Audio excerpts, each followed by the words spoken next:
Si peu de choses. Alors bonjour à tous, bon dimanche, que le Seigneur vous bénisse. Je regardais là tout à l'heure,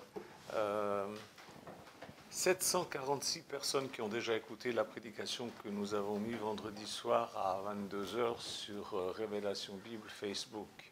C'est bien, non? Que Dieu vous bénisse tous. Je sais que on approche les 1000, je crois qu'on approche les 1000 abonnés, et ça c'est bien, ça montre qu'il y a un intérêt, parce qu'en fait, cette page-là, elle ne va que sur la France. Donc c'est formidable de voir qu'il y a des gens en France. Moi j'avais un peu perdu l'espoir, hein. Je me disais, les gens en France, ils n'aiment plus les choses de Dieu, c'est terrible. Mais il y en a encore. Et alors, si vous qui avez aimé, vous qui aimez notre page, si vous l'aimez, ben partagez, faites-la connaître encore davantage afin que les gens connaissent Jésus. C'est ça notre but. Notre but, c'est pas faire un chiffre, de dire voilà, on attend, on a gagné, c'est super, on est meilleur que les autres. Non, c'est pas ça. Nous, ce qu'on veut, c'est que les gens connaissent Jésus, le Jésus de la Bible. Amen, c'est vrai, c'est la vérité. Voilà, alors aujourd'hui c'est dimanche, et exceptionnellement, il pleuvine un peu dehors. Quand je dis qu'il pleuvine, il bruine, tombe une goutte toutes les 30 secondes. Voilà. Eh bien, ce matin, je vous invite à ouvrir vos Bibles dans Hébreux chapitre 8, verset 10. Je vais vous lire toujours dans la même Bible de Stern, c'est-à-dire que c'est la version de David Stern. Voilà ce qu'il écrit là dans la lettre aux Hébreux. Je mettrai ma Torah dans leurs pensées et je l'écrirai dans leur cœur. Je serai leur Dieu et ils seront mon peuple. Personne n'aura plus à enseigner son concitoyen ou son frère, disant « Connais Adonai », car tous me connaîtront, du plus petit jusqu'au plus grand. Car je serai plein de miséricorde à l'égard de leur méchanceté. Je ne me souviendrai plus de leurs péchés. Amen. Maintenant, un autre texte dans Jean, chapitre 16, verset 21. C'est Jésus qui parle et dit « Une femme, lorsqu'elle accouche, éprouve de la douleur parce que son heure est venue, mais dès que le bébé est né, elle a déjà oublié ses souffrances tant sa joie est grande de ce qu'un enfant soit venu au monde. » Amen. Eh bien, ce matin, je vais vous parler d'un sujet qui, enfin, vous connaissez, je vais vous parler de quelque chose qui n'est pas tellement enseigné dans les églises, et pour vous faire du bien, pour vous édifier, pour vous construire. Tout ça, ça vient de mes expériences personnelles, mais ça vient aussi de mes lectures. Je n'ai pas la science infuse. Je crois qu'on apprend en écoutant les gens, en lisant, en faisant des expériences, on apprend beaucoup de choses et je veux partager avec vous, c'est mon rôle. Comment Dieu fait-il pour ne plus se souvenir de nos péchés? On peut se dire, bon, c'est Dieu, il a toute la puissance, lui, il peut oublier nos péchés. Mais nous, les êtres humains, parfois on arrive à ne plus se souvenir de nos propres péchés, ça, c'est vrai, il faut avouer, c'est comme ça malheureusement.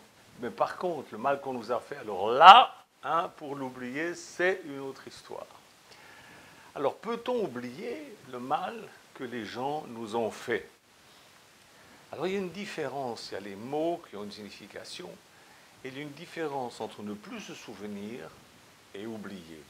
Dans le dictionnaire, se souvenir, c'est garder la trace de la mémoire.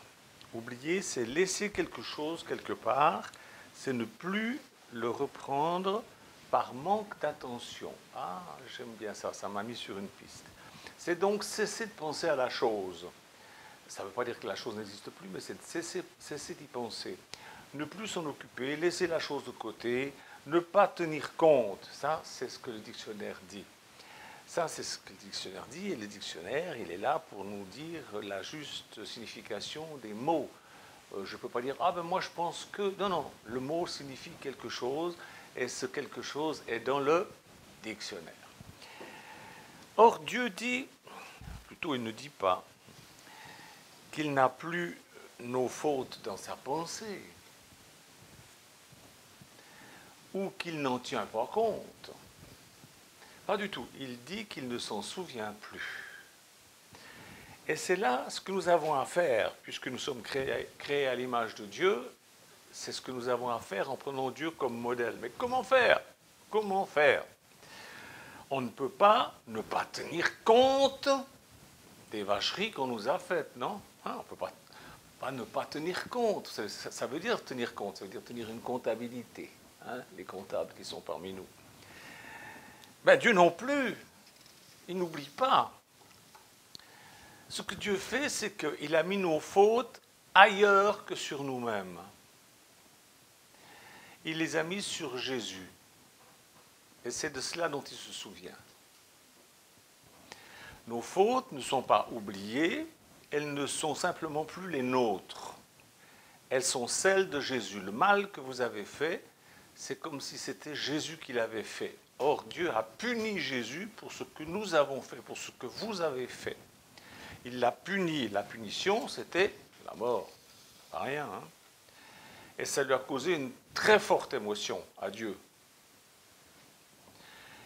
Et comme il a puni Jésus à notre place, il ne va pas nous punir pour des fautes que nous avons commises, puisque Jésus a déjà été puni une fois pour ça.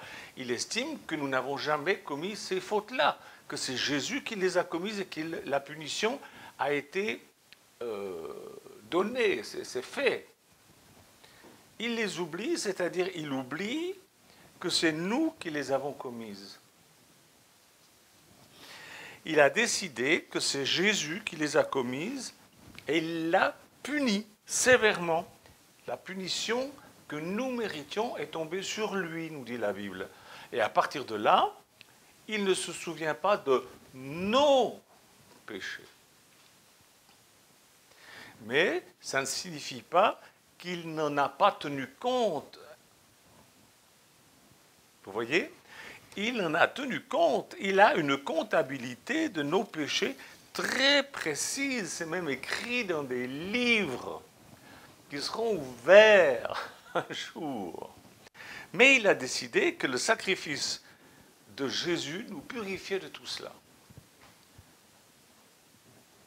Est-ce que Dieu a perdu la mémoire de nos fautes? Non. Il ne peut rien effacer de sa mémoire. Vous allez me dire, mais Dieu peut tout. Oui, mais il ne peut pas effacer des choses de sa mémoire, comme nous ne pouvons pas effacer les choses de notre mémoire. C'est une décision qu'il a prise. C'est une décision dans un moment d'intense émotion. Et alors nous, comment on fait? Eh bien, nous avons à faire la même chose avec ceux qui nous ont offensés. Nous devons décider de croire que Jésus est mort à cause du mal qu'ils nous ont fait. Et croire, décider de croire que Dieu leur a pardonné en Jésus-Christ, et comme nous sommes en Jésus-Christ, nous avons à décider de faire comme Dieu, pardonner. Mais ne vous leurrez pas, les offenses que vous avez subies sont toujours dans votre mémoire. À moins que vous ayez la maladie d'Alzheimer. Et encore, les gens qui ont la maladie d'Alzheimer, ils se rappellent des vieilles choses, mais les choses récentes, ça s'efface. Que faire alors avec ces souvenirs? Que faire avec ces souvenirs désagréables? Eh bien, je vais vous expliquer ça sous forme d'une image. Et si vous pouvez, là où vous êtes, chez vous, en train d'écouter, ne faites pas ça si vous êtes dans une voiture, parce que fermer les yeux quand on conduit, c'est pas bien. Mais si vous êtes chez vous, tranquille, fermez vos yeux et pensez, visualisez la chose que je vais vous dire. Dieu vous a créé et vous êtes un esprit dans un corps et votre mémoire, elle est inscrite dans votre corps autant que dans votre esprit. Parce que tout ça, c'est bien mélangé. L'âme, le corps, l'esprit, tout ça, c'est bien mélangé. C'est difficile de faire la distinction entre tout cela. Dans votre corps, vous avez un cerveau. Et là, les choses s'inscrivent. Imaginez maintenant, vous êtes tranquille, vous imaginez que votre cerveau, c'est une immense forêt. Et chaque information qui passe par vos 5 sens, ça entre dans cette forêt sous forme de semence et ça pousse. Le mal qu'on vous a fait, c'est devenu un arbre qui a été planté un jour dans la forêt de votre mémoire. Je vous donne, par exemple, je vous donne un exemple. L'association entre mon nom, Michel Janton, mon visage, le nom de mon site, Révélation Bible, ma voix, tout ça c'est un arbre qui est dans votre mémoire et c'est une forêt. Il y a plusieurs chemins pour arriver jusqu'à cet arbre. Un des chemins qui peut vous amener à l'arbre Michel Janton qui est planté dans votre forêt, ça peut être, pour ceux qui me connaissent très bien, Habit Rouge de Guerlain, parce que c'est mon parfum que je mets depuis plus de 30 ans. Je ne change pas, je mets toujours le même, et partout où je vais, Habit Rouge de Guerlain, oui, Habit Rouge de Guerlain. Ah ben dis donc, t'es fidèle, toi. Ah oui, je suis toujours. Si vous vous promenez dans une rue, n'importe où, et que tout à coup vous croisiez quelqu'un qui a mis Habit Rouge de Guerlain, c'est un chemin qui va vous mener à l'arbre Michel Janton, vous allez penser à moi. C'est comme ça que ça se passe. Il y a d'autres chemins pour arriver à l'arbre Michel Janton. Il y en a, ça me fait rire. Chaque fois que ceux qui me connaissent entendent ou voient Sylvie Vartan, eh bien, c'est un chemin. Sylvie Vartan est devenu un chemin qui vous mène à Michel Janton, parce que vous savez que Michel Janton, il aime beaucoup Sylvie Vartan, il en parle tout le temps. Et alors, vous voyez Sylvie, ça me fait rigoler parce qu'il y a des gens qui me détestent, et chaque fois que Sylvie passe à la télé, eh bien, bing, ils voient Michel Janton, ils pensent à moi, ils ne peuvent pas s'empêcher de penser à moi, c'est comme ça, c'est parce que notre mémoire, c'est comme ça. Je suis dans leur mémoire, c'est un arbre dans leur mémoire, et même s'ils veulent m'oublier, il y a un chemin qui y mène. Sylvie Vartan, c'est terrible pour eux, hein, pour ceux qui ne m'aiment pas. Moi, ça me fait rire. Ce chemin qui vous mène à des arbres que vous avez plantés, il y a des tas de chemins dans cette forêt. Par exemple, il y a des chemins qui vous mènent à l'arbre de votre premier baiser. Vous vous souvenez de votre premier baiser. Et il y a des choses qui vous font penser à ce premier baiser, ou à votre maman, ou à un accident que vous avez vécu, ou à un ami, ou à un ennemi. Il y a des tas de chemins qui conduisent dans cette forêt à des arbres plus ou moins gros, des souvenirs plus ou moins importants. Tous vos souvenirs sont des arbres dans la forêt de votre mémoire. Et il y a des chemins qui mènent à ces arbres. Il y a des chemins qui mènent à chaque arbre. Alors, c'est la qualité des chemins qui vont faire que vous avez accès ou non aux arbres qui sont dans votre forêt. Quand vous recevez une information qui n'est pas indispensable, par exemple pour moi, on me dit Trucmuche a mis un but hier à Saint-Étienne, mais c'est une information, mais alors s'il y a une chose dont je me fiche, c'est bien de ça. Donc c'est inscrit dans ma mémoire. Mais il n'y a aucun chemin qui va me mener à ça parce que ça n'est pas indispensable à ma vie. Le chemin qui conduit à cette info, petit à petit, comme il est à peine tracé, eh bien, il va être envahi par toutes sortes de trucs, de fourmis qui font que ça va s'effacer et puis je vais oublier cette information. On reçoit des milliers d'informations tous les jours et tout ça, ça s'inscrit dans notre mémoire. Mais il y a des choses auxquelles on ne pense plus parce qu'on n'y accorde pas beaucoup d'importance. Et l'info, elle finit par dépérir en vous. C'est-à-dire que ça ne va pas devenir un arbre, un séquoia. Non, ça va rester une espèce de machin, une petite branchette qui a poussé avec 3 feuilles. Vous ne fixez pas ce souvenir. Mais il est là. Vous ne pouvez pas faire autrement. L'info ne disparaît jamais complètement. Elle ne pousse pas, c'est tout. Elle ne devient pas un arbre important dans votre mémoire, c'est tout. Mais elle est là. C'est là. Tout reste en nous. Simplement, c'est le chemin d'accès qui n'est pas utilisé ou qui est utilisé. Et ça devient difficile d'avoir accès à un arbre, à un souvenir, si vous n'utilisez pas continuellement le chemin pour y aller. Et puis, dans votre forêt mémoire, il y a des arbres énormes. Et puis, ce n'est pas des chemins qui y mènent, c'est des autoroutes. Géants, c'est immense, qui vous mènent à ces énormes arbres. Pourquoi ces arbres sont-ils énormes et bien enracinés dans votre mémoire? C'est à cause des émotions que ça vous a causé quand vous avez vécu la chose. Par exemple, moi, tous les matchs de foot que j'ai vus, j'ai dû en voir 2 dans ma vie. Non, c'est pas vrai, j'en ai vu quelques-uns parce que de temps en temps, avec les frères, je regarde. Mais il y en a un dont je me souviens, c'est quand on a gagné la Coupe du Monde, je ne me rappelle plus en quelle année. Par contre, je m'en souviens, vous savez pourquoi je m'en souviens? Parce que c'est la dernière fois que j'ai vu la sœur Williamo. C'est rien que pour ça. Le match, je ne me rappelle même plus la France contre qui elle se battait. Non. Par contre, je me souviens qu'on a gagné cette coupe parce que c'était la dernière fois qu'on a vu la sœur Williamo. Vous voyez un peu? Alors pourquoi des arbres sont-ils énormes? C'est à cause des émotions. L'émotion qui a été causée par la chose que vous avez vécue, par l'offense que vous avez subie, l'émotion, elle nourrit la mémoire, et ça devient un arbre géant. Alors, l'émotion que vous vivez sur le moment de l'offense, par exemple, associée à un chemin qui mène à l'arbre, c'est-à-dire qui mène au souvenir, ça va donner de l'importance, une importance différente à vos souvenirs. Si vous avez eu une émotion très forte, très vive, et que vous empruntez ce chemin régulièrement, ça nourrit votre arbre et il va devenir énorme dans votre mémoire. Cet arbre-là va même cacher la forêt. Revenons à Dieu.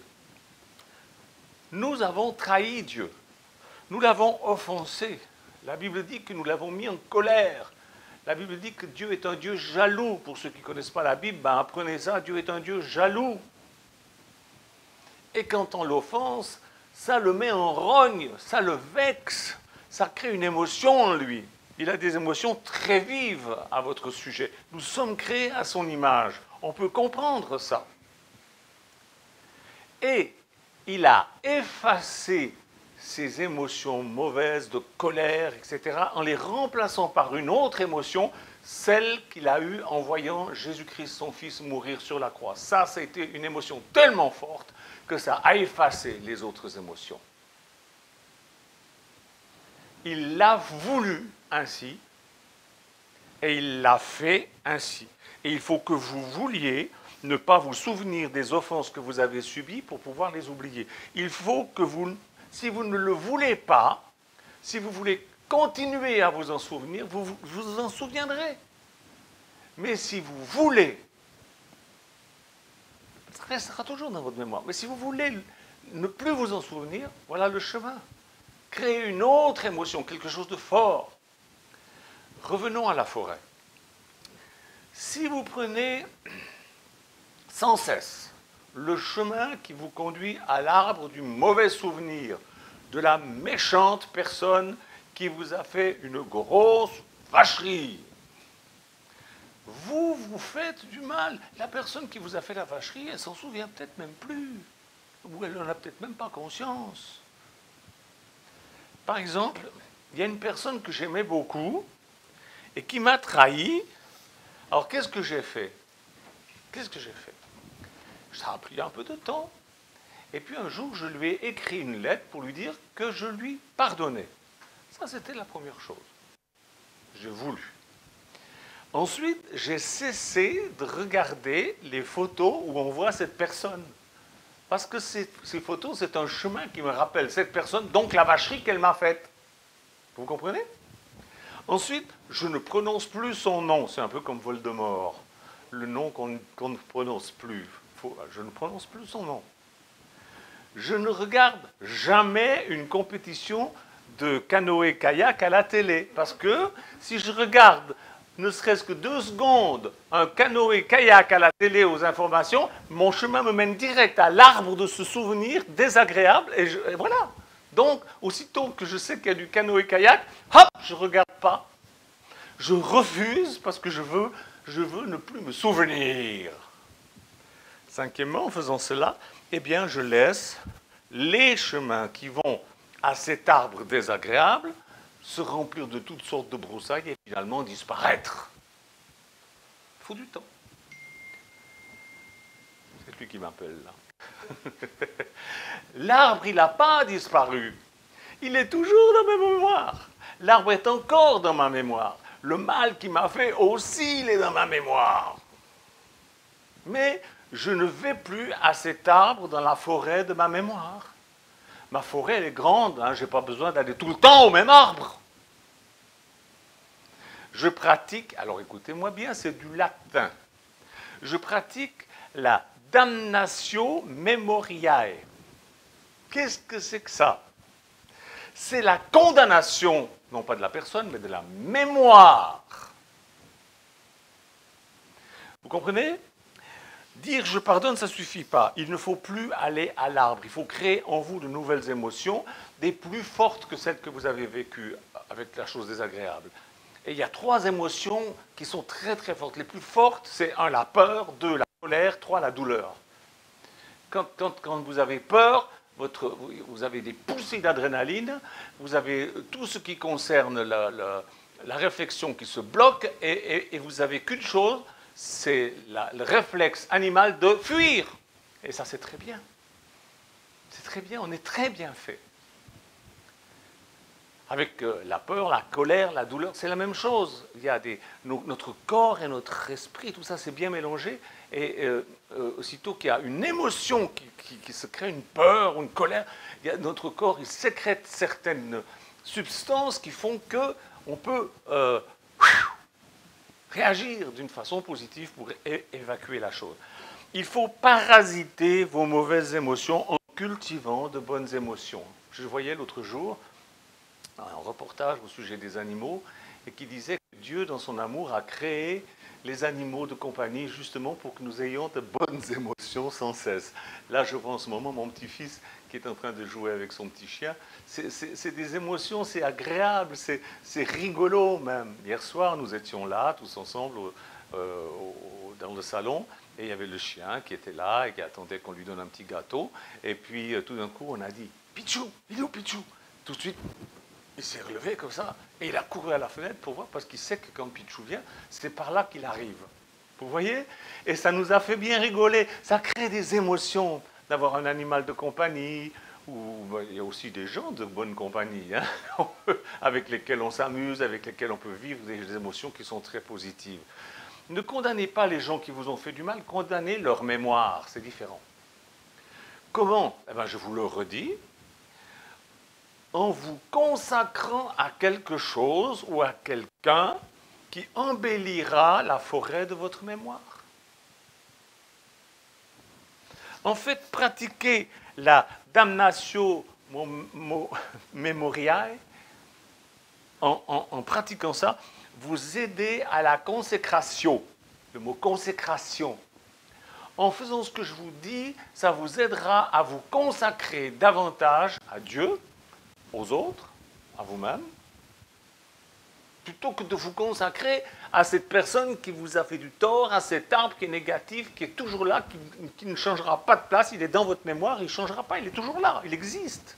Même si la personne meurt, l'arbre de sa mémoire, il est dans ma tête, c'est pas possible, je ne peux pas l'oublier. Par contre, je peux éviter d'aller toujours vers cet arbre. Et je vous donne des trucs là. Vous me direz, Michel, c'est de la psychologie. Ben, si vous voulez, oui. Psy, ça veut dire âme. Alors, si vous ne voulez pas que je m'occupe de votre âme, ben, allez voir un psy qui va vous prendre du pognon. C'est comme vous voulez. Les gens qui vous ont offensé seront toujours dans votre mémoire, et ce qu'ils vous ont fait aussi sera toujours dans votre mémoire, mais vous aurez condamné l'accès à leurs souvenirs. C'est ce que Dieu a fait avec nous.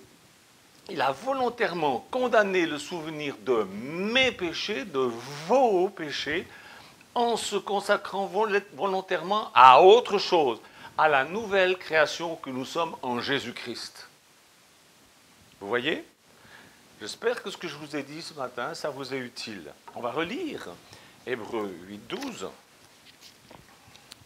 Je mettrai ma Torah dans leurs pensées et je l'écrirai dans leur cœur. Je serai leur Dieu, ils seront mon peuple. Personne n'aura plus à enseigner son concitoyen ou son frère disant « Connais Adonai », car tous me connaîtront du plus petit jusqu'au plus grand.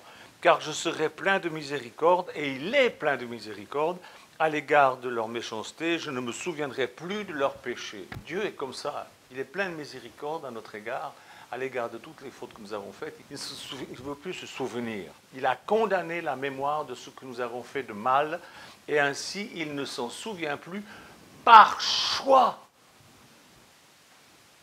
Par choix. Par choix, il avait décidé aussi, vous vous souvenez, de ne plus se souvenir de l'alliance qu'il avait faite avec Abraham, Isaac et Jacob. On va lire le texte. C'est Exode 2, 24. C'est un texte qui m'a toujours étonné. Et puis, à force de demander à Dieu, il m'a éclairé. Exode 2, 24, si ça existe. Oui. Bon, on peut déjà lire 23. Au cours de ces longues années, le roi d'Égypte mourut, mais les enfants d'Israël continuaient à gémir sous le joug de l'esclavage. Ils crièrent et leur cri, pour être secourus dans leur servitude, monta jusqu'à Dieu. Dieu entendit leur plainte, il se rappela, il se souvint de son alliance avec Abraham, Isaac et Jacob. Dieu vit les enfants d'Israël et Dieu les reconnut. Ah, il a oublié son alliance? Non, il n'a pas oublié son alliance. Il n'a pas du tout oublié son alliance, c'est pas possible. Est-ce que Dieu peut oublier l'alliance qu'il avait faite avec Abraham, Isaac et Jacob? Non, mais ce souvenir-là avait disparu de sa mémoire. Il n'y a rien qui disparaît en réalité. Simplement, Dieu les avait abandonnés à l'esclavage en Égypte pour des raisons qui lui étaient personnelles, des histoires qu'ils avaient eues entre eux, entre Israël et Dieu. Dieu a dit, ah bon, c'est comme ça, allez, en Égypte. Et puis vous allez voir. Et il les a laissés tomber jusqu'au jour où il a entendu. Il a toujours entendu. Mais il a fait exprès, il a prêté oreille. Il a pris le chemin de l'arbre. Vous vous rappelez de ça? Vous comprenez ce que je suis en train de vous dire? Et il a été émotionné par leurs plaintes, par leurs cris, par leur pleurnichage. Il était émotionné au bout de 400 ans. Et il se souvint de l'alliance qu'il avait faite. À cause d'une émotion. Parce qu'il les a vus pleurer, il les a vus être malheureux et tout. Il a dit, bon, allez, je me souviens de l'alliance. Allez, hop, on les fait sortir. Vous voyez? Alors nous avons été créés à l'image de Dieu. On ne peut pas oublier, on peut juste condamner la mémoire pour un temps ou pour toujours. Bon, l'autre jour, je parlais avec un frère et je lui disais, ah, je suis un rogne. Il me dit, mais arrête, mais pourquoi tu... Je dis, oui, bien sûr, je vais arrêter, mais quand je voudrais. Je vais être un rogne. En ce moment, je veux être un rogne. Mais quand je veux, j'arrête. Vous voyez? Mais maintenant, quand vous allez trop loin dans la colère, trop loin dans la haine, trop loin dans le ressentiment, vous créez des autoroutes et vous ne pouvez pas faire autrement que de les voir. Et alors vous les empruntez et vous retournez tout le temps à l'arbre du souvenir mauvais. Non, il faut à un moment donné dire stop. Alors on est créé à l'image de Dieu, on ne peut pas oublier, on peut juste condamner la mémoire pour un temps ou pour toujours. Que Dieu vous aide à faire ça. Avec l'aide du Saint-Esprit, vous devriez pouvoir y arriver, mais ne vous imaginez pas que c'est d'un coup de baguette magique, il faudra du temps. Que Dieu vous bénisse. Merci Seigneur de garder mes frères et sœurs dans la paix, de les aider à effacer petit à petit les chemins en cessant de toujours les emprunter et d'aller vers d'autres arbres dans la forêt, de permettre à d'autres arbres, à d'autres nouveaux souvenirs de venir s'implanter dans la forêt de leur mémoire et à avoir des bonnes émotions, de rencontrer des bonnes personnes, d'éviter les gens toxiques, mais de rencontrer des bonnes personnes qui leur apportent de la joie, du plaisir, ou un animal de compagnie, ou quelque chose qui crée une bonne émotion. Je te le demande, Père, dans le nom de Jésus, afin qu'ils puissent être paisibles dans leur cœur. Amen. Amen. Au revoir mes frères et sœurs, à bientôt, que Dieu vous garde. Au revoir.